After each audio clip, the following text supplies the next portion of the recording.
And there's this Nigerian born bodybuilder who recently won. In fact, he just succeeded in winning something that he has craved for all his life. It's like a lifelong dream. He wanted to be Mr. Olympia, which is an award that is given to the best bodybuilder in the world. We're going to talk about that briefly on the show, and as well, Nick Kyrgios, the Australian, is looking to win a first Grand Slam title. According to him, he feels that is how he can shut up all the doubters. And we will, of course, look through the headlines. Kajioka is my name, the queen of sports on the show this morning. Of course, I will be joined by Wenga. Wenga, how are you? Good morning. A pleasant morning to you. I should have waited for you to sit down, yeah? Yeah, I know you now. There's nothing you do that you don't think through. So I'm sure that you just want to stress. Wenga, I'm not that mischievous. Come on now.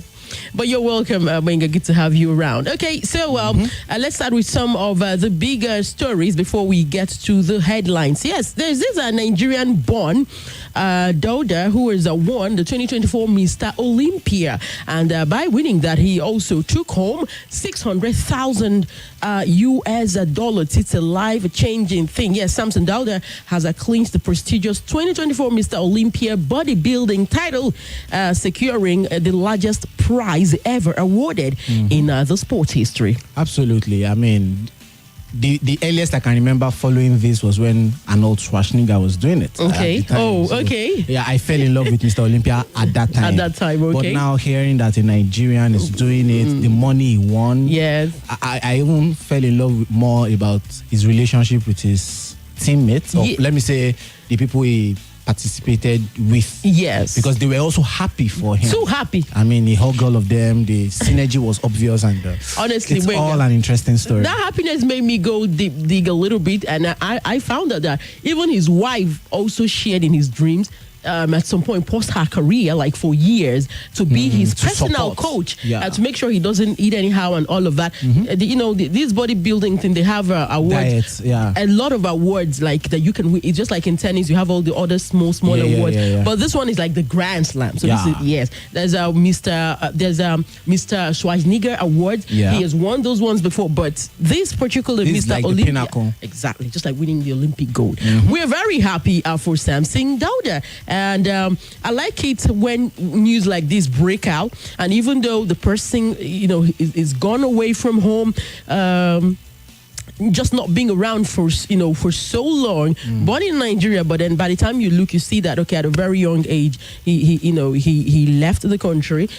He's even like more like a U.S. person, like an American than a Nigerian. But the history... We have most of them like that, right? Anthony Joshua, to mention what they do. So. The history and the roots, we always have to remember. So the Nigerian born, when I say that, I'll be like, we have potential. Just that sometimes we don't things have the are support not so... system. Exactly. So we say congratulations again. And then to tennis news, shall we? So the bad boy of tennis have said, please, I need to win a Grand Slam. All this criticism that's coming up is just because I've not won a Grand Slam. Says those who doubt him, he needs to shut them up by winning a Grand Slam. That's Nick Kyrgios. He's an Australian, 29 years of age, but he has not won a Grand Slam title, and that has haunted him. There's just so much about Nick Kyrgios. He's always at loggerheads with the fans, throwing bans, But I think he's hot-tempered. Okay, I think he's just hot-headed. Those kind of figures, we have them in every sport. I mean, we had Mario Balotelli in football. We have them in almost all sports. But I don't know if the fans of tennis, I don't know if you all feel that Nick Kyrgios will be able to win a Grand Slam. The closest he came was in 2022. He should. He made the finals, but then...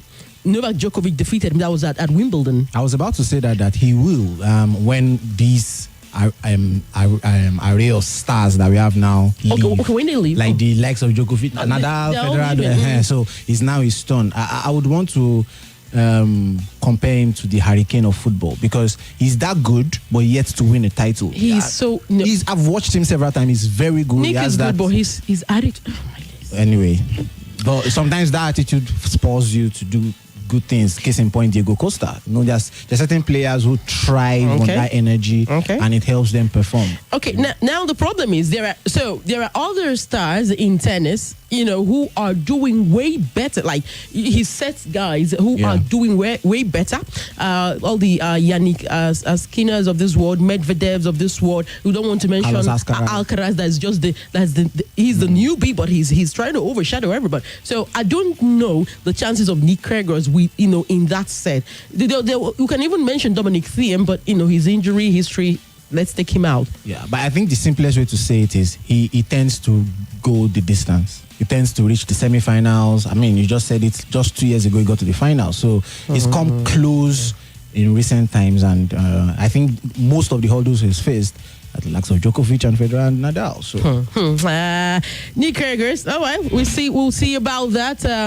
Most of the time it's quarterfinals. But then when he wanted to just get to the final, he got to the final. So I thought that was going to be it for him. But we'll see what happens with his tennis career eventually. And all right, from there we'll just quickly touch football. In football, wow, a lot of things that happened yesterday, but the one I want to highlight is the game that happened between Sudan and Ghana. Ghana, the way things Ghana are looking, might not make the AFCON. Yes, please. I wanted to just say because Sudan, they're playing home away from home. They're playing in Libya, but then they were able to win Ghana by 2-0. The Black Stars, if they do not make it to the next AFCON, I don't think that will be so good. If you check that group, you will see that they have just 2 points, and the Angola, they've qualified already with 12 points, and Sudan 7 points, and Ghana, they have just 2. Yeah, and just 2 games to go. Yes. So it's looking like the best they could even get is probably the 3rd place. And just to chip this in, Go on. This game was played yesterday. Yes. In Libya. Yes, please. I know where you're going. All right. Yes. Yeah. No. So it's Sudan, Ghana could comfortably play in Libya yesterday. Yeah, and it was. I think people are getting the point. They did not get there a day before. Sudan got there, I think, like 3 days before. All so, right, so no. Wenga, leave it there. So let's move on. Yes, please. We move on to. We move on to other things. Yes, indeed. That same. Okay, away from that, yesterday, some teams eventually qualified. Yesterday, there are teams that qualified yesterday. Let's just quickly, I'll tell you some of the teams that... I know of Algeria. Those ones, 12 points out of 12. DR Congo, 12 points out of 12. Already making it to the next one. So Morocco, they've qualified. Also 12 points. Yes, 12 points. Egypt, 12 points after 4 games, so they've qualified. Yeah. Nigeria, Algeria, 12 points, so they've qualified as well. Angola, 12 points. So these are teams that played 4 matches and they won all 4. All 4. Yes, DR Congo have also joined the qualification party. Cameroon, 10 points, but they've also qualified 1-3. Senegal as well. Drew 1. No, Burkina Faso and Senegal. Yeah, Senegal. I saw Senegal too. Okay, so those teams have qualified. If Nigeria had played against Libya and won, would have joined this qualification party, but all the same, we'll wait for match day 5. Yes, match day 5 will be... It's next year, I think. No, just November, next month. I saw a report that it will be held in March 2025. I don't know. No, sure. Yes, that one is the World Cup qualifiers. Okay. That's for March next year. But the AFCON 2025 qualifiers, the last 2 games will be played in November. Okay. So it's in that November that people were saying, depending on the verdict of CAF, they might reschedule the game and make us play maybe 3 match days instead of 2. Yes, in November. So fingers are crossed. Okay, for people who are yet to know, the Eagles are back. Everybody's going back to their various clubs. CAF released a statement yesterday stating that that game officially was delisted. So if you check the match day schedule on CAF's schedule, it's not there. Match day roster on CAF's schedule, it wasn't there. You could only see that on maybe all those live scores and other sports sites. Yes. It was delisted completely. So 3 outcomes might come up. It might be rescheduled. Of course, fines will come. Maybe it could be forfeited as well. If the case is won, it could be forfeited and points to be shared. Could be forfeited. Another thing that could happen is maybe the points awarded to one team with goals as well. So the competent CAF bodies. Yes, that was the English they used. They are looking at that situation. Thomas Tuchel is the next England manager. He will be taking off by January 2025, becoming the third non-English man to hold that position. Okay, I think after Eriksen and Pablo or something. Yeah, after Eriksen and. Was my Italian the Italian man Fabio Capello. It's Fabio. I wanted to say Fabio Capello. Yes, but Wenger, do you think he's going to win a trophy with England? He's a cup-winning manager. The only caveat is he needs to do better than Southgate. And what do I mean? At least get to 2 finals in 2 major competitions and 1 semi-final, which Southgate did. Got to the latter stages of the World Cup and the Euros. It's just to get there and then cross. Exactly. So if Tuchel is going to be judged on anything, he can't do anything less than what Southgate did. And the only difference I see is he wouldn't have that baggages he suffered in club sides. No, it's not a day-to-day activity. Just maximum of 10 games in a year. So he would have more opportunities. Of course, he's worked with a crop of these players while he coached in England with Chelsea. So he should be able to do his work, and I don't doubt the fact that he's good at what he does. Maximum of 10 games or minimum of 10 games? In a year, yes, now. How many games do years with competitions or years without competition? That's years without competition. The only reason why we had more games this year was the Olympics. Remove the Olympics, I don't think we play up to 10 games. That's what I'm saying. If we have competitions in a year, it will definitely be more. I think it's only the Olympics that, because we have the Nations League, for example. England, using England as a case study, we have the Nations League. We have like 4 windows in a year. Each 4 windows, we have 2 games. Just 2 games, okay. That's even 8. That's about 8. So maximum you do in a year is 10. Yes, but if you now have a competition, the Olympics come once in 4 years, World Cup once in 4 years. But I'm just saying, no, away from the Olympics and World Cup, we could have Euros. You could have Cup of Nations. That's I said 10. Normally it's supposed to be 8. I said maximum 10. If you have all those competitions, when you get to the final, the semi-finals, you definitely play. Yeah, you play more games. You play like 5 or 6 or 7. That's putting it to the fact that England might go the distance in the competition. Because of who they are. Exactly. And because of the coach they now appoint. Bro, I wish it for them, if not for anything. My dad. But have you seen the articles though? Dark times in English football, coming to roast, Wenger, having more baggage than his worth. I hope you know. Devastating headline. No, I don't get it. No, I am not. No, okay, I'm not surprised. Are you? No, it's our field. So when we see something that is alarming, okay, from reputable sources. Wenger, is it the fact that just because they don't like any manager that is out? They've had 2 of those in times past. So Uncle Harry, that's the uncle of everybody in football, the uncle of Super Frankie Lampard. Yeah. He of course he's not happy. He wanted an English manager. So a lot of them wanted an English manager. So it didn't come. So there's nothing. Which English manager in world football at the moment has a better CV than so they're not being realistic, but it's okay. I want to hear maybe just from one caller. Let's see it. 0700 951 0000. This appointment, what you make of it? Do you think Tuchel will be able to win a title with the 3 Lions? I need just a caller. Get on. Let's have it. The way our time is going, I'm not sure we will be able to look through the headlines today, but I'm going to try.